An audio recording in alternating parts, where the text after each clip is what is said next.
श्री वाहिगुरु साहिब जी।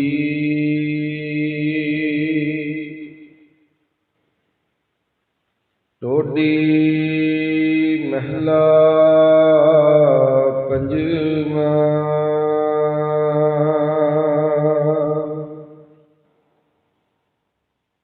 रसना गुण गोपाल निध गायन,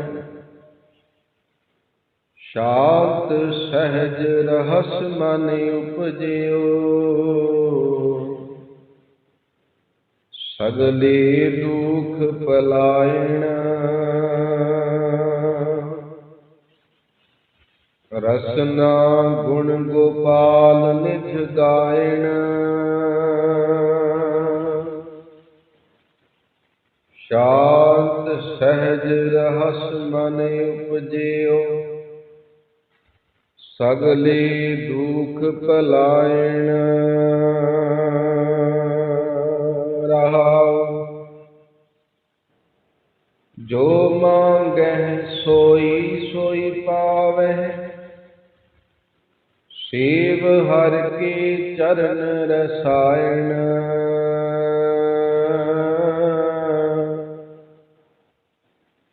जन्म मरण दुहु ते छूटै,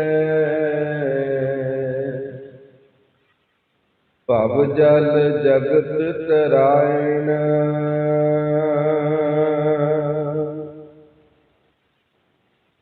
खोजत खोजत तत विचार्यो, दास गोविंद परायण।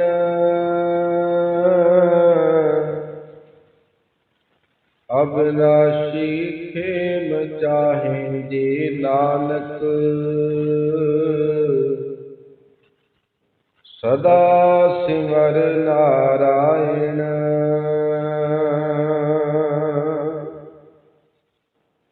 खोजत खोजत तत विचार्यो, दास गोविंद परायण।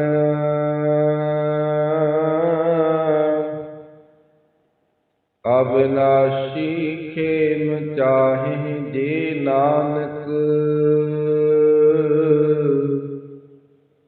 सदा सिमर नारायण।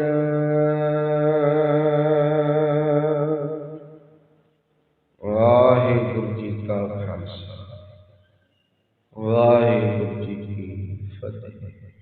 जुगो जुगो टाला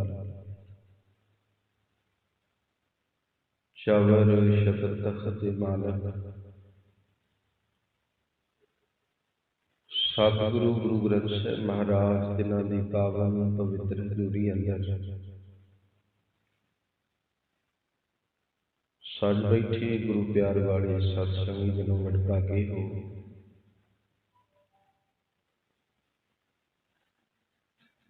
रोजाना की तरह गुरु की संगत विच जुड़ के आप सतगुरु जी पासों शुभ गुणां की प्राप्ति करते हो। सतगुरु गुरु ग्रंथ ਸਾਹਿਬ महाराज जी रोजाना साडे ते उठते ने, कृपा करते हैं। पवित्र पावन मुखवाक साडी झोली विच सतगुरु जी पाउंदे ने, जिस राही असीं अपने इस मनुखा जीवन को सफल बनाने का यत्न करते हैं। अज का पावन पवित्र वचन शहीदां दे सरताज बाणी के बहुत शांति दे पुंज सतगुरु गुरु अर्जन देव महाराज जी द्वारा उच्चारण किया होया यह वचन टोडी राग के अंदर मुबारक अंग 713 ਅਤੇ 14 ਤੇ ਸੁਭਾਇਮਾਨ है। इस पावन पवित्र वचन के राही सतगुरु जी ने कृपा की है। जिन्हां दे मनां विच ये सवाल उठदे ने, सेवा सिमरन दे नाल की मिलदा है। ਤੇ ਮਾਲਕ ਨੇ ਅੱਜ ਸਿਮਰਨ ਦੀ ਗੱਲ ਕਰਦਿਆਂ ਹੋਇਆਂ ਉਹ ਬਰਕਤਾਂ ਦ੍ਰਿੜ ਕਰਵਾਈਆਂ ਨੇ ਜੋ ਜ਼ੁਬਾਨ ਦੇ ਨਾਲ ਪ੍ਰਮਾਤਮਾ ਦੇ ਨਾਮ ਨੂੰ ਜਪਣ ਨਾਲ ਮਿਲਦੀਆਂ ਨੇ। ਜਪਣਾ ਸ਼ੁਰੂ ਕਰ ਦਈਏ ਤੇ ਜਪਦਿਆਂ ਅਸਲ ਦੇ ਵਿੱਚ ਇਹ ਰਸਨਾ ਫਿਰ ਵਾਹਿਗੁਰੂ ਦੇ ਨਾਮ ਦੇ ਵਿੱਚ ਰੰਗੀ ਜਾਏਗੀ। ਆਓ ਪਾਵਨ ਬਚਨਾਂ ਦੀ ਆਰੰਭਤਾ ਤੋਂ ਪਹਿਲਾਂ ਰਸਨਾ ਕਰੋ ਪਵਿੱਤਰ, ਅਦਬ ਸਹਿਤ ਰੱਖੋ ਜੀ। ਵਾਹਿਗੁਰੂ ਜੀ ਕਾ ਖਾਲਸਾ, ਵਾਹਿਗੁਰੂ ਜੀ ਕੀ ਫਤਿਹ। ਸੋਢੀ ਸੁਲਤਾਨ ਗੁਰੂ ਰਾਮਦਾਸ ਪਾਤਸ਼ਾਹ ਮਹਾਰਾਜ, ਜਿਨ੍ਹਾਂ ਦੇ ਚਰਨਾਂ ਵਿੱਚ ਦੋ ਸਿਖਾਏ, ਇੱਕ ਦਾ ਨਾਮ ਵਿਧੀ ਚੰਦ, ਦੂਜੇ ਦਾ ਨਾਮ ਮਹਾਨਾਨੰਦ। ਮਹਾਨਾਨੰਦ ਤੇ ਵਿਧੀ ਚੰਦ ਦੋਨੇ ਆਏ ਤੇ ਆ ਕੇ ਅਦਬ ਨਾਲ ਮੱਥਾ ਟੇਕ ਕੇ ਗੁਰੂ ਸਾਹਿਬ ਜੀ ਦੇ ਕੋਲ ਬੈਠ ਗਏ। ਧੰਨ ਗੁਰੂ ਰਾਮਦਾਸ ਪਾਤਸ਼ਾਹ ਮਹਾਰਾਜ ਜੀ ਦੇ ਚਰਨਾਂ ਵਿੱਚ ਇਹਨਾਂ ਦੋਹਾਂ ਨੇ ਬੇਨਤੀ ਕੀਤੀ, ਸਤਿਗੁਰੂ ਆ ਜਨਮ ਮਰਨ ਦੇ ਗੇੜ ਤੋਂ ਬੜਾ ਡਰ ਲੱਗਦਾ ਹੈ, ਕਿਰਪਾ ਕਰੋ। ਇਹ ਰੋਜ਼ਾਨਾ ਡਰ ਸਾਨੂੰ ਸਤਾਉਂਦਾ ਹੈ, ਇਸ ਡਰ ਤੋਂ ਜਿਹੜਾ ਹੈ ਨਿਵਰਤੀ ਦਿਵਾਓ, ਕਿਰਪਾ ਕਰੋ। ਕੋਈ ਉਪਦੇਸ਼ ਦਿਓ, ਕੋਈ ਸਿੱਖਿਆ ਦਿਓ, ਜਿਸ ਰਾਹੀਂ ਅਸੀਂ ਜਨਮ ਮਰਨ ਦੇ ਚੱਕਰ ਚੋਂ ਜਿਹੜਾ ਮੁਕਤ ਹੋ ਸਕੀਏ। ਗੁਰੂ ਰਾਮਦਾਸ ਪਾਤਸ਼ਾਹ ਮਹਾਰਾਜ ਜੀ ਕਹਿਣ ਲੱਗੇ, ਸਰਲ ਤਰੀਕਾ ਹੈ, ਸਾਡੇ ਲਈ ਤੇ ਸਰਲ ਹੈ, ਪਰ ਹੋ ਸਕਦਾ ਤੁਹਾਡੇ ਲਈ ਥੋੜਾ ਮੁਸ਼ਕਲ ਹੋਵੇ। ਜੇ ਤੇ ਕਰ ਲਓਗੇ ਤੇ ਆਵਾਗਮਨ ਦਾ ਚੱਕਰ ਤੁਹਾਡਾ ਜਿਹੜਾ ਹੈ ਉਹ ਕੱਟਿਆ ਜਾਏਗਾ। ਸਤਿਗੁਰੂ ਜੀ ਦੱਸੋ, ਇਹਨਾਂ ਦੋਨਾਂ ਕਹਿ ਲਓ ਕਿ ਅਵਲਾਖੀਆਂ ਨੂੰ ਜੋ ਇੱਕ ਇੱਛਾ ਲੈ ਕੇ ਆਏ ਨੇ, ਗੁਰੂ ਰਾਮਦਾਸ ਪਾਤਸ਼ਾਹ ਮਹਾਰਾਜ ਜੀ ਕਹਿੰਦੇ ਸਭ ਤੋਂ ਪਹਿਲਾਂ ਆਪਣੇ ਆਪੇ ਦੀ ਪਛਾਣ ਕਰੋ।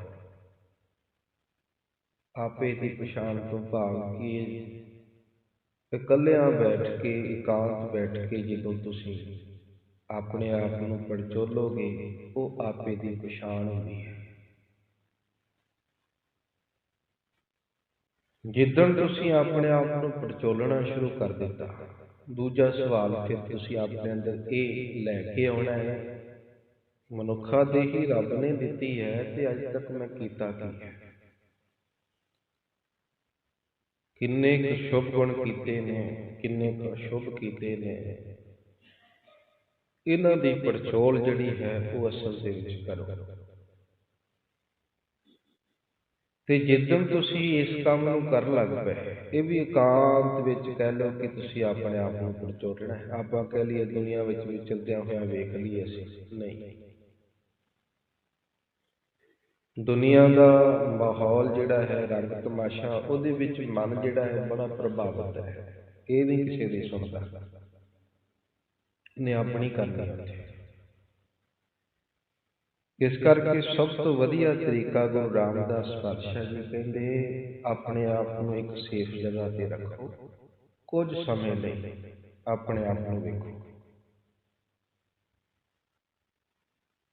ਤੇ ਜਿੱਦਣ ਤੁਸੀਂ ਵੇਖਣਾ ਸ਼ੁਰੂ ਕਰ ਦੋਗੇ ਤੇ ਆਪਣੇ ਆਪ ਸਭ ਕੁਝ ਅੱਗੇ ਆ ਜਾਏਗਾ, ਮੈਂ ਕੀ। ਦੂਜੀ ਗੱਲ ਮਾਲਕ ਨੇ ਫਿਰ ਸਮਝਾਈ ਉੱਥੇ, ਮਹਾਨਾਨੰਦ ਤੇ ਵਿਧੀ ਚੰਦ।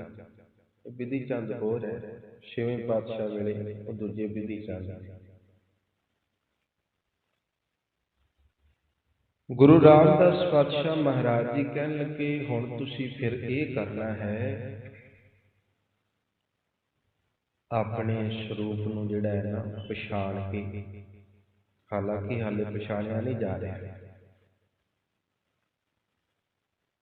एकांत वास दे विच जो बैठ के तुसीं अपने आप ਨੂੰ ਪੜਚੋਲੋਗੇ, ਸਾਹਮਣੇ ਸਭ ਕੁਝ ਆਏਗਾ ਤੇ ਉਹਨੂੰ ਸਾਫ਼ ਕਰਨ ਦਾ ਯਤਨ ਕਰੇ। ਉੱਥੇ ਉਦਾਹਰਨ ਦਿੱਤੀ ਗੁਰੂ ਰਾਮਦਾਸ ਪਾਤਸ਼ਾਹ ਜੀ ਨੇ, ਕਹਿੰਦੇ ਸ਼ੀਸ਼ਾ ਲਿਬੜਿਆ ਹੋਵੇ ਧੂੜ ਮਿੱਟੀ ਦੇ ਨਾਲ, ਅਸੀਂ ਆਪਣੇ ਆਪ ਨੂੰ ਸੋਹਣੇ ਬਣਾ ਕੇ ਉਸ ਸ਼ੀਸ਼ੇ ਦੇ ਅੱਗੇ ਖੜੇ ਹੋ ਜਾਈਏ, ਪਰ ਅਸਲ ਦੇ ਵਿੱਚ ਉਸ ਸ਼ੀਸ਼ੇ ਵਿੱਚ ਇੰਨੀ ਤਾਕਤ ਨਹੀਂ ਹੋਏਗੀ ਕਿ ਹਾਂ ਸਾਡੇ ਸਰੂਪ ਨੂੰ ਹੂ ਬਾਹੂ ਅਸਲ ਦੇ ਵਿੱਚ ਉਹ ਬਿਆਨ ਕਰ ਸਕੇ। ਕਿਉਂ? ਉੱਤੇ ਧੂੜ ਲੱਗੀ ਹੋਈ ਹੈ। ਪਰ ਜਦੋਂ ਉਸ ਸ਼ੀਸ਼ੇ ਨੂੰ ਸਾਫ਼ ਕਰ ਦਿੱਤਾ, ਗੁਰੂ ਰਾਮਦਾਸ ਪਾਤਸ਼ਾਹ ਜੀ ਕਹਿੰਦੇ ਸਰੂਪ ਅਸਲ ਦੇ ਵਿੱਚ ਆਪਣੇ ਆਪ ਹੀ ਦਿਖੇਗਾ ਕਿ ਹਾਂ ਮੈਂ ਕਿੱਦਾਂ ਦਾ। ਸਾਡੇ ਜਿਹੜਾ ਹੈ ਕਹਿ ਲਓ ਕਿ ਇੰਦਰੀਆਂ ਨੂੰ, ਸਾਡੇ ਅੰਦਰ ਨੂੰ ਵਿਸ਼ੇ ਵਿਕਾਰਾਂ ਨੇ ਜਿਹੜਾ ਦਰਿਆ ਕੀਤਾ ਹੋਇਆ, ਗੁਰੂ ਰਾਮਦਾਸ ਸਾਹਿਬ ਜੀ ਕਹਿੰਦੇ ਆਪੇ ਦੀ ਪਛਾਣ ਨਹੀਂ ਕਰ ਲੈਂਦੇ, ਤੇ ਆਪੇ ਦੀ ਪਛਾਣ ਕਰਨ ਦੇ ਲਈ ਸਰੂਪ ਨੂੰ ਜਿਹੜਾ ਹੈ ਪਛਾਣਨਾ ਜ਼ਰੂਰੀ ਹੈ ਕਿ ਮੈਂ ਕੀ ਹਾਂ। ਇਹਦੇ ਵਾਸਤੇ ਸਤਿਗੁਰੂ ਜੀ ਕਹਿੰਦੇ ਸਿਮਰਨ ਦਾ ਮਨ ਜ਼ਰੂਰੀ ਹੈ। ਜਦੋਂ ਪਛਾਣ ਹੋ ਜਾਏਗੀ ਉਦੋਂ ਜਿਹੜਾ ਹੈ ਤੁਸੀਂ ਸਿਮਰਨ ਕਰਨਾ ਸ਼ੁਰੂ ਕਰ ਦਿਓ, ਕਿਉਂਕਿ ਮਰਜ਼ ਤੋਂ ਬਾਅਦ ਹੀ ਦਵਾਈ ਦਿੱਤੀ ਜਾਂਦੀ ਹੈ। ਡਾਕਟਰ ਮਰਜ਼ ਪਛਾਣਦਾ ਹੈ ਫਿਰ ਉਹਦੀ ਦਵਾਈ ਸ਼ੁਰੂ ਕਰਦਾ ਹੈ। ਇਹ ਨਹੀਂ ਕਿ ਹਾਂ ਤੁਸੀਂ ਗਏ ਜੋ ਮਰਜ਼ੀ ਆਵੇ ਡਾਕਟਰ ਦਵਾਈ ਦੇ ਦੇਵੇ, ਨਹੀਂ, ਐਸਾ ਤੇ ਹੁੰਦਾ ਨਹੀਂ ਨਾ। ਗੁਰੂ ਰਾਮਦਾਸ ਪਾਤਸ਼ਾਹ ਮਹਾਰਾਜ ਕਹਿੰਦੇ ਜਦੋਂ ਅਸੀਂ ਆਪਣੇ ਆਪ ਨੂੰ ਪਛਾਣ ਲਵਾਂਗੇ, ਆਪਣੇ ਆਪ ਨੂੰ ਪੜਚੋਲ ਲਵਾਂਗੇ, ਸਾਡੀਆਂ ਕਮੀਆਂ ਸਾਡੇ ਸਾਹਮਣੇ ਹੋਣਗੀਆਂ, ਫਿਰ ਉਹਦੇ ਤੇ ਉਹਦਾ ਟ੍ਰੀਟਮੈਂਟ, ਉਹਦਾ ਜਿਹੜਾ ਉਹਦੀ ਦਵਾਈ, ਉਹਨੂੰ ਜੋ ਅਸਲ ਦੇ ਵਿੱਚ ਨਾਸ਼ ਕਰਨ ਵਾਸਤੇ ਜੋ ਚੀਜ਼ ਦੀ ਲੋੜ ਹੈ ਉਹ ਤੁਸੀਂ ਉੱਥੇ ਕਰੋ। ਤੇ ਸਭ ਤੋਂ ਵਧੀਆ ਜਿਹੜਾ ਦਵਾਈ ਹੈ ਸਭ ਰੋਗ ਔਖਦ ਨਾਮ, ਪਰਮਾਤਮਾ ਦਾ ਨਾਮ ਜਿਹੜਾ ਹੈ ਸਾਰੇ ਰੋਗਾਂ ਦੀ ਦਵਾਈ ਹੈ। ਤੇ ਇਸ ਲਈ ਇਸ ਵਾਹਿਗੁਰੂ ਦੇ ਨਾਮ ਨੂੰ ਆਪਣੀ ਰਸਨਾ ਰਾਹੀਂ ਜਪਣਾ ਸ਼ੁਰੂ ਕਰ ਦਿਓ। ਤੇ ਜਦੋਂ ਜਪੋਗੇ ਮੰਨੋ ਕਿ ਜਿਵੇਂ ਸ਼ੀਸ਼ਾ ਸਾਫ਼ ਕੀਤਾ ਹੈ ਤੇ ਇਹ ਵਿਕਾਰ ਵੀ ਜਿਹੜਾ ਹੈ ਸਾਫ਼ ਹੋ ਜਾਣਗੇ, ਆਪਾ ਭਾਵ ਦਿਖੇਗਾ, ਆਪਣੇ ਆਪ ਨੂੰ ਤੁਸੀਂ ਵੇਖੋਗੇ। ਤੇ ਜਦੋਂ ਆਪਣੇ ਆਪ ਨੂੰ ਵੇਖ ਲਿਆ ਸਮਝੋ ਕਿ ਤੁਹਾਡਾ ਆਵਾਗਮਨ ਕੱਟਿਆ ਗਿਆ। ਚੱਕਰ ਸਾਰੇ ਵਿਕਾਰਾਂ ਦੇ ਨੇ, ਵਿਸ਼ੇ ਵਿਕਾਰਾਂ ਵਿੱਚ ਮਨੁੱਖ ਫਸਿਆ ਹੋਇਆ ਹੈ, ਜਿਸ ਕਰਕੇ ਜਿਹੜਾ ਹੈ ਇਹ ਆਵਾਗਮਨ ਦੇ ਚੱਕਰ ਵਿੱਚ ਫਸਿਆ ਰਹਿੰਦਾ ਹੈ। ਸਤਿਗੁਰੂ ਜੀ ਕਹਿੰਦੇ ਇਹ ਤਰੀਕਾ ਹੈ ਤੁਸੀਂ ਅਪਣਾ, ਜੇ ਅਪਣਾ ਸਕਦੇ ਹੋ ਤੇ ਮਾਲਕ ਨੇ ਕਿਰਪਾ ਕੀਤੀ। ਜੋ ਸਿੱਖਿਆ ਜਿਹੜੀ ਹੈ ਕਹਿ ਲਓ ਕਿ ਮਹਾਨੰਦ ਨੂੰ, ਵਿਧੀ ਚੰਦ ਨੂੰ ਗੁਰੂ ਰਾਮਦਾਸ ਪਾਤਸ਼ਾਹ ਮਹਾਰਾਜ ਜੀ ਨੇ ਦਿੱਤੀ ਹੈ, ਉਹੀ ਸਿੱਖਿਆ ਗੁਰੂ ਅਰਜਨ ਦੇਵ ਮਹਾਰਾਜ ਦੇ ਰਹੇ ਨੇ। ਕਹਿੰਦੇ ਜਪਣਾ ਸ਼ੁਰੂ ਕਰ, ਪਰ ਇਹ ਤੋਂ ਪਹਿਲਾਂ ਕਮੀ ਵੇਖ ਲਿਆ ਆਪਣੇ ਅੰਦਰ। ਤੇ ਅਸਲ ਦੇ ਵਿੱਚ ਜਦੋਂ ਕਮੀ, ਕਿਉਂਕਿ ਜਪੋਗੇ ਕਮੀਆਂ ਵੀ ਤੁਹਾਡੇ ਸਾਹਮਣੇ ਆਉਣਗੀਆਂ। ਵਿਸ਼ੇ ਵਿਕਾਰ ਘੇਰਦੇ ਹੀ ਉਦੋਂ ਨੇ ਜਦੋਂ ਚੰਗੇ ਮਾਰਗ ਤੇ ਮਨੁੱਖ ਚੱਲਣਾ ਸ਼ੁਰੂ ਕਰ ਦਿੰਦਾ ਹੈ।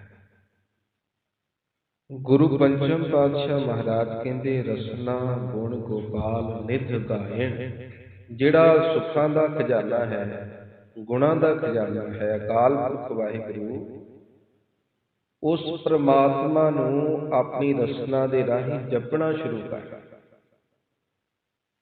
ਕੀ ਪ੍ਰਾਪਤ ਹੋਏਗਾ? ਸ਼ਾਂਤ ਮਨ ਦੀ ਸ਼ਾਂਤੀ, ਜੋ ਕਿ ਨਹੀਂ, ਸਹਿਜ ਆਤਮਕ ਅਡੋਲਤਾ, ਰਹੱਸ ਖੇੜਾ, ਸੁੱਖ ਜਿਹੜਾ ਹੈ ਸੁਦੀਵੀ ਸੁੱਖ।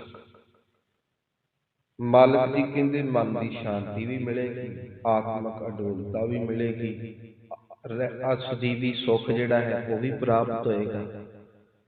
ਸ਼ਾਂਤ ਸਹਿਜ ਰਹੱਸ ਮਨ ਉਪਜਿਓ, ਹਿਰਦੇ ਵਿੱਚ ਪੈਦਾ ਹੋ ਜਾਣਗੇ। ਸਗਲੇ ਦੁੱਖ ਪਲਾਏ, ਪਲਾਇਣ ਦਾ ਅਰਥ ਹੈ ਭੱਜ ਜਾਂਦੇ ਨੇ, ਦੂਰ ਹੋ ਜਾਂਦੇ ਨੇ ਜਿਤਨੇ ਵੀ ਦੁੱਖ ਨੇ। ਮਾਲਕ ਕਿਰਪਾ ਕਰ ਦਿੰਦਾ ਹੈ। ਰਹਾਉ ਜੋ ਮੰਗੈ ਸੋਈ ਸੋਈ ਪਾਵੈ। ਫਿਰ ਰਸਨਾ ਤੋਂ ਜੋ ਮੰਗੋਗੇ ਨਾ, ਕਿਉਂਕਿ ਰਸਨਾ ਸੁਚੀ ਹੋ ਗਈ, ਇਸ ਰਸਨਾ ਤੋਂ ਜਿਹੜਾ ਹੈ ਕੇਵਲ ਭਲਾ ਹੀ ਨਿਕਲੇਗਾ। ਕੇਵਲ ਜਿਹੜਾ ਹੈ ਇਹੋ ਹੀ ਮੰਗ ਨਿਕਲੇਗੀ ਕਿ ਮਾਲਕ ਜੀ ਕਿਰਪਾ ਕਰੋ, ਮੰਗਣਾ ਮੰਗਣ ਨੀਕਾ, ਹਰ ਜਸ ਗੁਰ ਤੇ ਮੰਗਣਾ, ਕਿਰਪਾ ਕਰੋ ਸਾਡੀ ਝੋਲੀ ਵਿੱਚ ਨਾਮ ਦੀਆਂ ਦਾਤਾਂ ਪਾਓ। ਜਦੋਂ ਆਪੇ ਦੀ ਪਛਾਣ ਹੋਵੇ, ਫਿਰ ਜੋ ਮੰਗੋਗੇ ਮਾਲਕ ਜੀ ਕਹਿਣ ਲੱਗੇ ਉਹ ਤੁਹਾਨੂੰ ਪ੍ਰਾਪਤ ਹੋਏਗਾ। ਸੇਵ ਹਰ ਕੇ ਚਰਨ ਰਸਾਇਣ, ਇਸ ਲਈ ਰਸਾਂ ਦਾ ਜੋ ਘਰ ਹੈ ਅਕਾਲ ਪੁਰਖ ਵਾਹਿਗੁਰੂ, ਤਿਨਾਂ ਦੇ ਪਾਵਨ ਚਰਨਾਂ ਨੂੰ ਜਿਹੜਾ ਹੈ ਨਾ ਆਰਾਧਨਾ ਕਰ, ਸੇਵਾ ਕਰ, ਸਿਮਰਨ ਕਰ, ਜੋ ਮੰਗੋਗੇ ਪ੍ਰਾਪਤ ਹੋਏਗਾ। ਜਨਮ ਮਰਨ ਬਹੁ ਤੇ ਛੂਟੈ, ਗੱਲ ਉੱਥੇ ਉਹੀ ਆ ਗਈ। ਸਤਿਗੁਰੂ ਜੀ ਕਹਿੰਦੇ ਜਨਮ ਮਰਨ ਤੋਂ ਛੁੱਟ ਜਾਏਗਾ, ਆਵਾਗਮਨ ਦੇ ਚੱਕਰ ਦੇ ਵਿੱਚ ਆ ਰਿਹਾ ਹੈ ਨਾ, ਇਹ ਖਤਮ ਹੋ ਜਾਏਗਾ। ਰੱਬ ਦੀ ਸੱਚੀ ਦਰਗਾਹ ਦੇ ਵਿੱਚ ਫਿਰ ਟਿਕਾਣਾ ਮਿਲ ਜਾਏਗਾ। ਪਰ ਇਹਦੇ ਲਈ ਜੋ ਗੁਰੂ ਰਾਮਦਾਸ ਸਾਹਿਬ ਜੀ ਨੇ ਜੁਗਤ ਦੱਸੀ ਹੈ, ਉਹਨੂੰ ਅਪਣਾਉਣਾ ਸ਼ੁਰੂ ਕਰ ਦੇ। ਮਰਜ਼ ਤੇਰੇ ਸਾਹਮਣੇ ਹੋਏਗੀ, ਦਵਾਈ ਵਾਹਿਗੁਰੂ ਦਾ ਨਾਮ ਹੈ ਹੀ ਹੈ, ਇਹਦੇ ਨਾਲ ਇਲਾਜ ਕਰਨਾ ਸ਼ੁਰੂ ਕਰ ਦੇ। ਸਤਿਗੁਰੂ ਜੀ ਕਹਿੰਦੇ ਇੱਕ ਦਿਨ ਰੋਗ ਹੋ ਜਾਏਗਾ। ਰੋਗ ਦੇ ਨਾਲ ਭਰਿਆ ਹੋਇਆ ਇਨਸਾਨ ਜੀਵ, ਜਿਸ ਕਰਕੇ ਮਾਲਕ ਜੀ ਕਹਿਣ ਲੱਗੇ। ਹੁਣ ਇੱਕ ਬਚਨ ਬੜਾ ਪਿਆਰਾ ਯਾਦ ਆਇਆ ਪੰਜਵੇਂ ਪਾਤਸ਼ਾਹ ਮਹਾਰਾਜ ਜੀ ਦਾ, ਸੁਖਮਨੀ ਸਾਹਿਬ ਅੰਦਰ, ਰੂਪਵੰਤ ਹੋਏ ਨਾਹੀ ਮੋਹ ਹੈ, ਪ੍ਰਭ ਕੀ ਜੋਤ ਸਗਲ ਘਟ ਸੋ ਹੈ। ਜੇ ਆਪਣੇ ਆਪ ਨੂੰ ਅਰੋਗ ਕਰਨਾ ਹੈ, ਰੂਪ ਦਾ ਗੁਮਾਨ ਨਾ ਕਰੀ, ਇਹ ਸਮਝਾਈ ਮਨ ਨੂੰ ਇਹ ਰੱਬ ਦਾ ਦਿੱਤਾ ਹੋਇਆ ਹੈ। ਕਾਲਾ ਹੈ ਗੋਰਾ ਹੈ ਇਹਦੇ ਪਿੱਛੇ ਤੂੰ ਨਾ ਦੌੜੀ, ਕਿਉਂਕਿ ਇਹ ਪਰਮਾਤਮਾ ਦੀ ਦਾਤ ਹੈ। ਰੂਪਵੰਤ ਹੋਏ ਨਾਹੀ ਮੋਹ ਹੈ, ਪ੍ਰਭ ਕੀ ਜੋਤ ਸਗਲ ਘਟ ਸੋ ਹੈ। ਧਨਵੰਤਾ ਹੋਏ ਕਿਆ ਕੋ ਗਰਬੈ, ਜਾਂ ਸਭ ਕੁਛ ਤਿਸਕਾ ਦੀਆ ਦਰਬੈ। ਅਤ ਸੂਰਾ ਜੇ ਕੋ ਕਹਾਵੈ, ਪ੍ਰਭ ਕੀ ਕਲਾ ਬਿਨਾ ਕਹਿ ਧਾਵੈ। ਜੇ ਕੋ ਹੋਏ ਵਹਿ ਦਾਤਾਰ, ਦੇਨਹਾਰ ਜਾਣੈ ਦਾਵਾਰ। ਜਿਸ ਗੁਰ ਪ੍ਰਸਾਦ ਟੂਟੈ ਹਉ ਰੋਗ, ਨਾਨਕ ਸੋ ਜਨ ਸਦਾ ਅਰੋਗ। ਇਹ ਮੈਂ ਮੇਰੀ ਦੇ ਜਿਹੜੇ ਰੋਗ ਨੇ ਨਾ, ਜਦੋਂ ਕੱਟੇ ਜਾਣਗੇ ਉਦੋਂ ਅਰੋਗ ਹੋ ਜਾਵਾਂਗੇ। ਇਸ ਲਈ ਪੰਜਵੇਂ ਪਾਤਸ਼ਾਹ ਮਹਾਰਾਜ ਕਹਿੰਦੇ, ਜਨਮ ਮਰਨ ਦੋਹ ਤੇ ਛੂਟੈ, ਭਵ ਜਲ ਜਗਤ ਤਰਾਇਣ। ਇਸ ਸੰਸਾਰ ਸਮੁੰਦਰ ਤੇ ਅਸੀਂ ਜਿਹੜਾ ਸੌਖਿਆਂ ਹੀ ਫਿਰ ਤਰ ਜਾਵਾਂਗੇ, ਇੱਥੇ ਡੁੱਬਾਂਗੇ ਨਹੀਂ, ਕਿਉਂਕਿ ਵਿਕਾਰਾਂ ਦਾ ਭਾਰ ਸਾਡੇ ਸਿਰ ਤੇ ਨਹੀਂ ਹੋਏਗਾ। ਅਸੀਂ ਸੁਖਾਲਾ ਹੀ ਇਸ ਸੰਸਾਰ ਸਮੁੰਦਰ ਪਾਰ ਕਰ ਜਾਵਾਂਗੇ। ਵਿੱਚ ਬਾਬਾ ਕਬੀਰ ਜੀ ਕਹਿੰਦੇ, ਬੜੇ ਮੈਂ ਵੇਖੇ ਡੁੱਬਦੇ ਬਹੁਤ, ਪਰ ਗੁਰੂ ਦੀ ਕਿਰਪਾ ਦੇ ਨਾਲ ਮੈਂ ਤਰ ਗਿਆ। ਕਬੀਰ ਬੇੜਾ ਜਰਜਰਾ, ਫੂਟੇ 6000। ਹਰਵੇ ਤਿਰ ਗਏ, ਬੂਢੇ ਜਿਨ ਸਿਰ ਭਾਰ। ਜਿਨ੍ਹਾਂ ਦੇ ਸਿਰਾਂ ਤੇ ਭਾਰ ਸੀ ਉਹ ਡੁੱਬ ਗਏ, ਜਿਹੜੇ ਹੌਲੇ ਸਨ ਉਹ ਤਰ ਗਏ। ਹੌਲਿਆਂ ਤੋਂ ਭਾਵ ਜਿਨ੍ਹਾਂ ਨੇ ਸੱਚੀ ਸੁੱਚੀ ਕਮਾਈ ਕੀਤੀ। ਆਪਣਾ ਵੀ ਜ਼ਿਕਰ ਕੀਤਾ ਫਿਰ ਬਾਬਾ ਜੀ ਨੇ, ਕਹਿੰਦੇ ਡੂਬਾ ਥਾ ਮੈਂ ਡੁੱਬ ਰਿਹਾ ਸੀ, ਪੈ ਉਬਰਿਓ ਬਚ ਗਿਆ ਮੈਂ। ਗੁਣ ਕੀ ਲਹਿਰ ਚ ਵਗ, ਗੁਣਾਂ ਦੀ ਐਸੀ ਲਹਿਰ ਆਈ ਜਿਨੇ ਅਸਲ ਦੇ ਵਿੱਚ ਮੈਨੂੰ ਕਿਨਾਰੇ ਤੇ ਲਾ ਦਿੱਤਾ। ਜਬ ਦੇਖਿਓ ਬੇੜਾ ਜਰਜਰਾ, ਤਾਂ ਪੁੱਤਰ ਪਰਿਓ ਹੋ ਫਰਕ। ਇੱਕੇ ਦਮ ਫੁਰਤੀ ਦੇ ਨਾਲ ਮੈਂ ਜਿਹੜਾ ਉਤਰ ਗਿਆ। ਭਾਵ ਕਹਿਣ ਤੋਂ ਇਹ ਹੈ, ਕਮੀ ਜਦੋਂ ਮੈਨੂੰ ਮਹਿਸੂਸ ਹੋਈ ਕਿ ਹਾਂ ਮੇਰੇ ਵਿੱਚ ਆ ਕਮੀ ਹੈ।